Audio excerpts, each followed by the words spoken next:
लेकिन अब शुरुआत होने वाली थी एक ऐसे मिशन की जो भारत को हिला देगा। गोडसे की आइडियोलॉजी काफी सिंपल थी।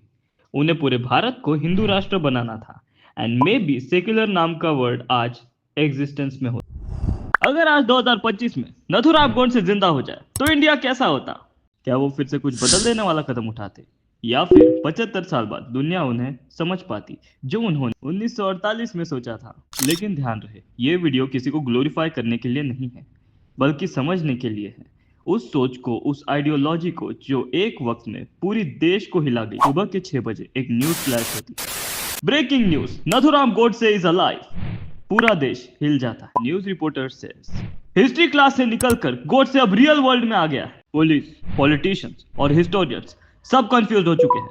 लेकिन सबसे बड़ा सवाल, अब गोडसे करेंगे क्या? लेकिन असली शौक तो तब आया जब गोडसे ने पहली बार आज के भारत को देखा। गोडसे जब इंडिया की सड़कों पर चलता है तो उसे सब कुछ अलग लगता है।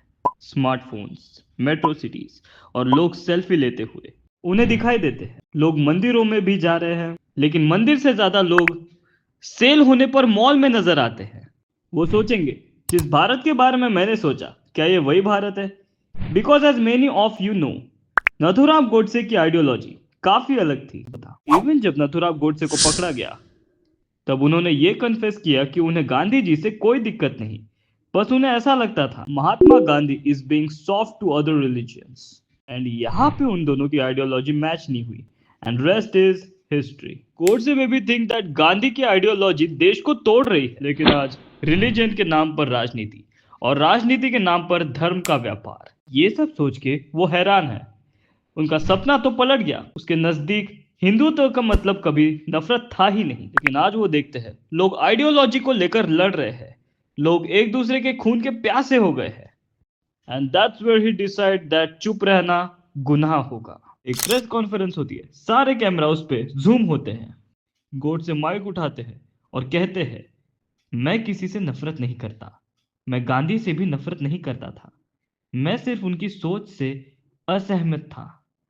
आज मैं मर के भी जिंदा हूं, क्योंकि आज भी देश विचार से लड़ रहा है, व्यक्ति से नहीं। पूरे देश में जैसे सन्नाटा छा गया। टीवी पे डिबेट्स क्या गोडसे बदल गए हैं? सम यूथ लिसन केयरफुली। उन्हें लगता है शायद वो अब वॉयलेंस नहीं, आइडियोलॉजिकल वॉर पर लड़ना चाहते हैं। कुछ लोग उसे विलन कहते हैं, कुछ लोग एक ग्रेट थिंकर। लेकिन अब शुरुआत होने वाली थी एक ऐसे मिशन की जो भारत को हिला देगा। गोडसे एक मूवमेंट स्टार्ट करते हैं, प्रोजेक्ट भारत, एक सांस्कृतिक पुनर्जागरण।